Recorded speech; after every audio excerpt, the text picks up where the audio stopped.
Hi friends, welcome to my channel. आज मैं बनाने वाली हूँ ऑमलेट से पिज़्ज़ा। देखो, इसमें मैदा गीदा कुछ भी नहीं। मैंने यहाँ पर 3 अंडे ली थी। 3 अंडे को ग्लास में फोड़कर इस तरह से, देखो अब मैं इसमें डालने वाली हूँ, यानी कि चम्मच से अच्छी तरह से इसमें जो भी इसका छिकला पड़ेगा जो भी निकाल लीजिए, नहीं पड़ना चाहिए। देखो, इसको अच्छी तरह से 3 अंडों को अच्छी तरह से 3 एग्स को अच्छी तरह से मिक्स कर लीजिए। स्पून स्पून लेकर कर लेने के बाद यहाँ पर देखो, मैंने कैबेज को अच्छी तरह से चॉपिंग कर ली थी बारीक से। कैरेट और ऑनियन है, ये 3 डाली थी। आप चाहे तो इसमें केली भी डाल सकते हैं, कैलीफ्लावर। आप चाहे तो पोटैटो भी डाल सकते हैं, बट मैंने यहाँ पर ये 3 को इस्तेमाल करी थी। देखो, तवे पर 2 चम्मच ऑयल डाल लीजिए।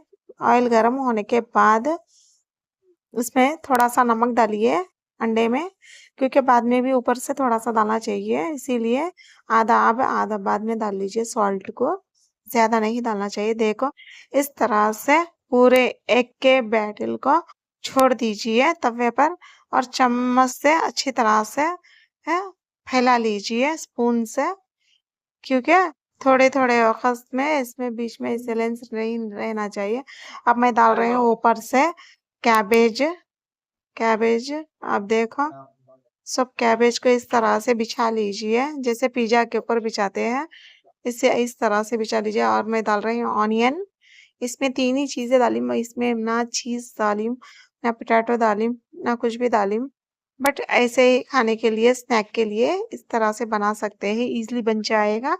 और 10 मिनट भी नहीं लगेंगे आपको, ज्यादा वक्त भी नहीं लगेंगे, ज्यादा इंग्रेडिएंट्स भी नहीं लगते हैं। देखो, कैरेट को भी इसी तरह से बिछा लीजिए। देखो, ये 3 कलर बहुत ही अच्छे हैं और इसका कॉम्बिनेशन भी बहुत ही अच्छा रहता है, यानी कि टेस्ट।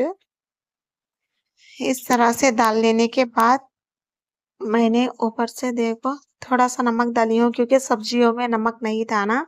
मैंने अंडे में थोड़ा डाली थी सॉल्ट, अब ऊपर से थोड़ा डाली हूँ। और थोड़ी से हरी मिर्ची डाल रही हूँ, बारीक कटी हुई, क्योंकि हरी मिर्ची से टेस्ट और भी ज्यादा आएगा खाते वक्त।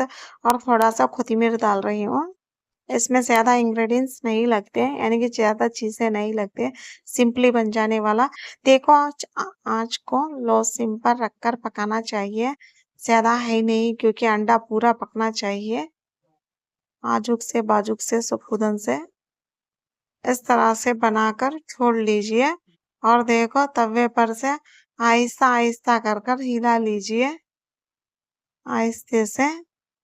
चारों ओर पकने के बाद आप लोग देख सकते हैं, आहिस्ते से पकाना चाहिए, क्योंकि नीचे पूरा आपका पूरा अंडा पकना चाहिए। और 1 चम्मच तेल सब्जियों के ऊपर डाल लीजिए। ये पिज्जा से भी बेस्ट रहता और पिज्जा से भी टेस्ट रहता। आप एक बार बनाओगे तो हर रोज बनाकर खाएंगे। ये बच्चों को भी बहुत ही पसंद रहता, क्योंकि बहुत सारे बच्चे कैरेट नहीं खाते।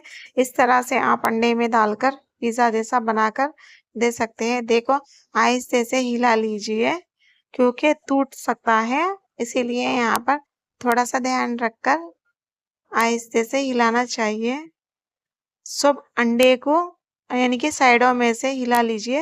हिला लेने के बाद एक बड़ी प्लेट लेकर वो प्लेट में ट्रांसफर कर लीजिए, क्योंकि पलटने के वक्त टूटेगा, इसीलिए मैंने इसको इस तरह से पलटा रही हूँ। और पलटाने के बाद तवे के ऊपर उल्टा कर दीजिए, और करने के बाद देखो पीछे का साइड आ जाएगा। अब कोई दिक्कत नहीं, क्योंकि अब अब अच्छी तरह से दोनों साइड पक सकता है। टूटे बिना पकाना चाहिए, क्योंकि बच्चों को हाथ में देने से अच्छा लगता ना। टूट गया तो जो भी रहने दो, अच्छा नहीं रहता, इसीलिए पूरी मेहनत बेकार हो जाती।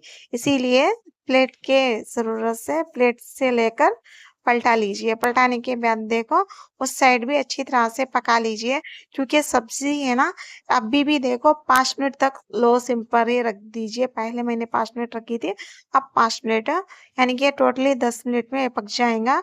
हाई आंच पर मत रखिए, क्योंकि सब्जी पूरे जल सकते हैं। देखो, हमारा कलर कितना अच्छा आ गया पिज्जा ऑमलेट का। अब इसमें कुछ भी जरूरत नहीं, 5 मिनट इस तरह ही छोड़ दीजिए। अब देखो, थाली में निकाल लीजिए पलटाकर, जैसे हमने पहले पलटाई थी सेम उसी तरह से पलटा लीजिए। देखो, देखो दोनों साइड देखो सब्जी अच्छी तरह से लग चुकी है और पक चुका है। अब मैं इसको काटती हूँ जिस जैसे पिज्जा को काटते हैं 4 पीसेस में, मैंने भी इसको इसी तरह से 4 पीसेस में काट रही हूँ। देखो सब्जी अच्छी तरह से बन चुकी है, यानी कि तेल में ही पक चुकी है। मैंने पूरी सब्जी को कच्ची ही डाली थी, बट बारीक चॉपिंग कर लीजिए, मोटा डालने से थोड़ा सा कच्चा रहेगा और बच्चों को नहीं पसंद आएगा, इसीलिए बारीक कर लीजिए।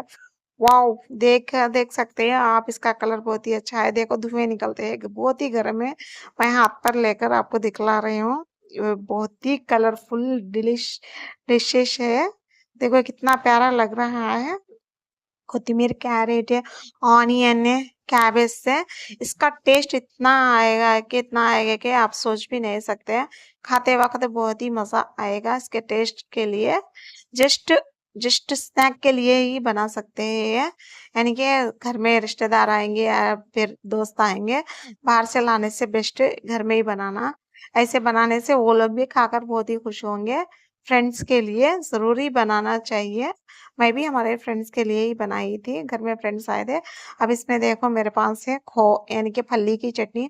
आप चाहे तो टमाटो केचप से भी खा सकते हो। वाओ! ये बहुत ही टेस्टी है, लाजवाब है। इसका टेस्ट तो वो बोल भी नहीं सकती, बहुत ही टेस्टी है, मैं झूठ नहीं बोल रही हूँ। आप एक बार बनाकर खाकर मुझे कमेंट में बोलिए। Okay, take care, bye friends.